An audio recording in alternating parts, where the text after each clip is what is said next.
मैं भारत को भारतीयता की मान्यता के आधार पर फिर से खड़ा करना चाहता हूं, उस काम में लगा हूं। देखिए, इस सवाल को मैं और थोड़ा विकसित करूं। मैं इंतजार कर रहा था कोई पूछे तो मैं बताऊं। यह सवाल कुछ इस तरह का है कि मट्ठा है ना, उसमें पानी ही है, आप जानते हैं। शायद उसमें 90% तक पानी है, दही तो सिर्फ 10% होता है। और जूस पी रहे हैं उसमें भी पानी ही है, और दूध पी रहे हैं उसमें भी पानी है। अब भागवत जी एक तरफ तो कह रहे हैं कि खाने के बाद पानी मत पियो, और दूसरी तरफ कह रहे हैं मट्ठा जरूर पियो, दूध जरूर पियो और फल का रस पियो, तो उसमें तो पानी ही है। तो क्या वो पानी जठर अग्नि को शांत नहीं करेगा? प्रश्न ये है। ये पूरा नहीं पूछ पाए, मैंने पूरा कर दिया। इसका बहुत ही सुंदर एक्सप्लेनेशन भागवत जी करते हैं। वो ये कहते हैं कि पानी का जो गुण है वो अपना कुछ नहीं, पानी को जिस पात्र में रखा है या जिसमें मिलाया है उसी का गुण वो धारण करता। आपने एक पुराना गाना सुना है, पानी रे पानी तेरा रंग कैसा, फिर आगे है जिसमें मिला दो उस जैसा। तो आपने पानी को मिलाया दही में, तो अब वो पानी का गुण नहीं है, अब वो दही का गुण धारण करेगा। पानी को आपने मिलाया जूस में, माने फल में, तो फल के जो गुण हैं वो पानी में आ जाएंगे। और पानी है दूध में, तो दूध के सारे गुण वो धारण कर लेगा। इसलिए मट्ठा पीने को खुली छूट है, पेट भर के पीजिए।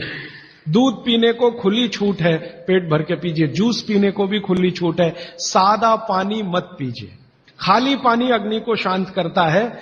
जी राजीव भाई, आइसक्रीम खाने के बाद हम लोग कॉफी या चाय पी के और उसका ये सवा सत्यानाश। रीजन बताऊंगा परसों, क्योंकि ये परसों आने वाला है। कभी भी कोई गर्म चीज आप जैसे ही खाते हैं, कोई भी गर्म चीज, चाय पिया या कॉफी पिया या गर्म दूध पिया या गर्म खाना खाया, तो पेट फिर वही काम पे लग जाता है। क्या काम है पेट का? पहले ज्यादा गर्म वस्तु को पेट के तापमान पर लाता है पेट। आपका पेट का तापमान वही है जो मुंह का है, तो पेट का तापमान लगभग 39 से 40 डिग्री के आसपास है। तापमान अंदर जो है ना 55 डिग्री 60 डिग्री अगर चाय का है, तो पेट उसको पहले 40 डिग्री पे लाएगा। तो ये काम में जब तक पेट लगा हुआ है तब तक आपने कोई ठंडी चीज खा ली, जैसे उन्होंने कहा आइसक्रीम खा ली, कॉफी के बाद आइसक्रीम खा ली। अब कंफ्यूजन वहां ये होता है कि क्या करें, वो पहले गर्म कॉफी को ठंडा करे या ये जो गर्म ठंडी आइसक्रीम आई इसको गर्म करे, तो फिर तो बहुत ही कंफ्यूजन होता है। तो इसमें हो जाएगी समस्या। इसलिए कॉफी चाय के बाद ठंडी आइसक्रीम कभी भी ना खाएं, और ठंडी आइसक्रीम के बाद चाय कॉफी कभी भी ना पिए। जी देखिए, इन्होंने एक बहुत अच्छा सवाल पूछा है। दूध को भागवत जी ने बोला है शाम को ही पीना है। अब इनका प्रश्न यह है कि हम सुबह चाय पीते हैं, कॉफी पीते हैं, तो दूध उसमें होता ही है, तो क्या करें? भागवत जी के किसी भी शब्दकोश में चाय भी नहीं है, कॉफी भी नहीं है, क्योंकि भागवत जी 3500 साल पहले हुए। ये चाय कॉफी तो 250-300 साल पुरानी है, ज्यादा से ज्यादा 400 साल पुरानी। हां, काढ़े का जिक्र उन्होंने किया। काढ़ा आप समझते हैं जो रोज आप यहां पी रहे, वो ये कहते हैं कि जो काढ़ा आपके वात को कम करे, आपके पित्त को कम करे और कफ को कम करे, ऐसा कोई भी काढ़ा दूध के साथ मिलाकर सुबह पिया जा सकता है। जैसे आज आप काढ़ा पीने जा रहे हैं, वो अर्जुन की छाल का काढ़ा है। अर्जुन की छाल का काढ़ा आप जानते हैं, वात को सबसे तेजी से कम करने वाला है। शरीर की जो एसिडिटी होती है ना, रक्त की एसिडिटी, एक होती है पेट की एसिडिटी, उससे भी ज्यादा खराब है रक्त की एसिडिटी। खून की अम्लता ही है जो हार्ट अटैक लाती है। तो रक्त की एसिडिटी को कम करने की दुनिया में सबसे बड़ी ताकत अगर किसी चीज में भागवत जी ने बताई है तो वो अर्जुन की छाल है। तो आज आप काढ़ा पिएंगे अर्जुन की छाल का। और दुर्भाग्य से या सौभाग्य से ये कुछ ऐसा समय है, दिसंबर, जनवरी और नवंबर, ये वात का ही समय है। शरीर में वायु का प्रकोप ठंड के दिनों में ज्यादा होता है। उस समय अगर आप अर्जुन की छाल का काढ़ा दूध में बनाकर पिए तो आपके लिए औषधि है। जी नहीं, गरम गरम गरम। क्योंकि वो औषधि है, भोजन नहीं है। भोजन और औषधि में अंतर बताया। भोजन वो है जो 24 घंटे में आप नियमित रूप से आपके पेट की आवश्यकता के अनुसार खाएं और सालों साल खाते जाएं। औषधि वो है जो थोड़े समय के लिए, तात्कालिक प्रभाव के लिए आप पिएं। ठंडा काढ़ा कोई है नहीं इस देश में, बनता भी नहीं। माने सुबह दूध पीना ही है ना, तो उसमें अर्जुन की छाल का पाउडर डाल के पीजिए, तो 2 फायदे होंगे। भविष्य के लिए आपको हार्ट अटैक फ्री होने की गारंटी। तो अब तक आपके रक्त में जो कोलेस्ट्रॉल जमा है, इसको निकालना है बाहर, तो अर्जुन की छाल इसमें सबसे ज्यादा उपयोगी है। और सौभाग्य की बात यह है कि 40 रुपए किलो मिलती है, 20 रुपए किलो, 20 रुपए किलो अर्जुन की छाल मिलती है और 150 रुपए किलो चाय मिलती है और 1400 रुपए किलो कॉफी मिलती है। तो कुछ तो होशियार बनिए, मारवाड़ी बनिए, कुछ तो अपने रक्त में लाइए, मारवाड़ का, राजस्थान का, गुजरात का। तो 30 दिन आगे जनवरी के रोज सवेरे अर्जुन की छाल का पाउडर दूध में डालकर पीते रहिए। और अगले साल का याद रखिए, नवंबर, दिसंबर, जनवरी, तो ये 3 महीने अर्जुन की छाल पिया तो पूरे साल भर का कचरा निकालता है और अगले सालों की guarantee, heart attack free. Quantity कितनी रहनी चाहिए? 1 गिलास दूध तो आधा चम्मच अर्जुन की छाल का पाउडर, आधा चम्मच माने टी स्पून। और इसमें अगर गुड़ मिलाएंगे तो बहुत अच्छा। गुड़ नहीं मिले तो गुड़ को बनने से पहले की स्टेज है, लिक्विड फॉर्म का गुड़, वो काकवी कहलाता है। नहीं तो गुड़ डालिए, नहीं तो काकवी डालिए, नहीं तो खांड डालिए, अंत में कुछ नहीं मिलता तो बूरा डालिए। और बूरा वो वाला जो राजस्थान में बनता है, बिहार में बनता है, उत्तर प्रदेश में, यहां का नहीं। चीनी को पीस के बूरा, वो चीनी ही है, बूरा नहीं है। क्योंकि बागभट्टी जी की सूची में कहीं शुगर नहीं है, शक्कर नहीं। चीनी बनना 200-250 साल से शुरू हुआ है। 3500 साल पहले गुड़ बनता था, काकवी बनती थी, खांड बनती थी, बूरा बनता था। जी मिश्री बहुत अच्छा आपने कहा, मुझे भूल गया, मैं आपसे पहले ही कहना चाहता था। मिश्री, मिठाइयों में मिश्री सबसे ऊंचे स्थान पर है, गुड़ से भी ऊंची है मिश्री। सोंठ है तो बहुत अच्छा है। अर्जुन छाल और सोंठ दोनों का ही गुण है वात को खत्म करने का।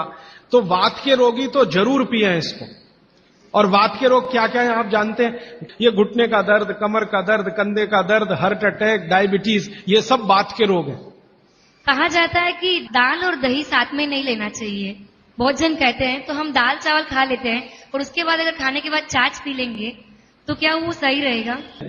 देखिए, जैन अगर आप में से कोई है तो मेरी बात तुरंत समझ जाएंगे। द्विदल समझते हैं? एक दाल के जिसके दो। द्विदल के साथ दही का निषेध है। बागभट्टी जी ने भी कहा है, महावीर स्वामी ने भी कहा है, गौतम ऋषि ने भी कहा, सबने कहा द्विदल के साथ दही का निषेध है। तो अब इनका प्रश्न है कि हमने तो दाल चावल खाया, चावल तो ठीक है, दाल तो द्विदल ही है, अरहर की खाएं, मूंग की खाएं, मसूर की खाएं, तो द्विदल है। तो द्विदल के साथ दही कैसा? तो उसके लिए बागभट्टी जी कहते हैं कि कभी भी द्विदल के साथ अगर दही खाएं तो अच्छा है ना खाएं, लेकिन खा रहे हैं तो 2 बातों का ध्यान रखें कि दही की तासीर बदलें और उसकी तासीर को बदलकर जैसी दाल है वैसी तासीर करें। माने दही का प्रोटीन कंटेंट बढ़ाएं, वैसे तो है और ज्यादा बढ़ाएं। तो इसके लिए बहुत सरल उपाय है आपके रसोई में। रसोई में 3 चीजें ऐसी हैं जो दही की तासीर को तुरंत बदलती हैं। एक तो है जीरा, दूसरा है सेंधा या काला नमक, आयोडीन युक्त नमक नहीं, तीसरी है अजवाइन। तो मेरा ऐसा निवेदन है कि अगर आप ताक पी रहे हैं दाल चावल के साथ तो अजवाइन का, जीरे का बघार ले लें और थोड़ा सेंधा नमक डाल लें, फिर पी लें। अदरक की जगह सूंठ। दही में कभी भी अदरक की उपयोग नहीं होता, सूंठ उपयोग होता है। अदरक और सूंठ में थोड़ा अंतर है। सूंठ तो अदरक से ही आता है, लेकिन सूंठ का गुण अदरक से ज्यादा है। फ्रूट्स खा सकते हैं भरपेट। वैसे फ्रूट्स का बागभट्टी जी कहते हैं सुबह खाएं खाली पेट तो सबसे अच्छा, माने नाश्ता ही फ्रूट का करें।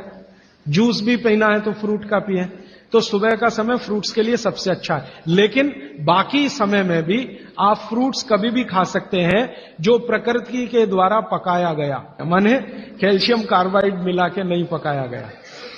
छाछ शरीर के लिए ठंडा करता है, तो बच्चों को भी दे सकते हैं? दे सकते हैं जी, दे सकते हैं। बिल्कुल। अजवाइन डाल के बच्चों को, 3 महीने के बच्चे को अजवाइन की छाछ दी जा सकती है। पानी जो आपने कहा थोड़ा गुनगुना पीना चाहिए, हर मौसम में पी सकते हैं, गर्मी के मौसम में भी? गर्मी के मौसम में थोड़ा इसके लिए आप छूट ले सकते हैं। आप चूंकि मद्रास में रहते हैं इसलिए छूट ले सकते हैं। गर्मी के दिनों में सवेरे का पानी तो गुनगुना ही रखिए, बाकी दिन का पानी अगर आप पिए तो मिट्टी के बर्तन का भी पी सकते हैं।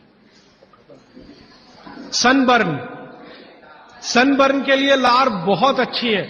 देखिए, आप में से किसी भी माता या बहन को डार्क सर्किल की समस्या हो, आंखों के नीचे काले काले घेरे हैं, नियमित रूप से सुबह उठकर अपने लार की मालिश करते रहिए, आपके सारे डार्क सर्किल बिल्कुल चले जाएंगे। फेयर एंड लवली से ज्यादा प्रभावी है। मटकी का जो पानी होता है, गर्मियों में राजस्थान में ठंडी से ठंडी मटकी लाके हम पीते हैं, तो इतना ठंडा पानी पिए या नहीं?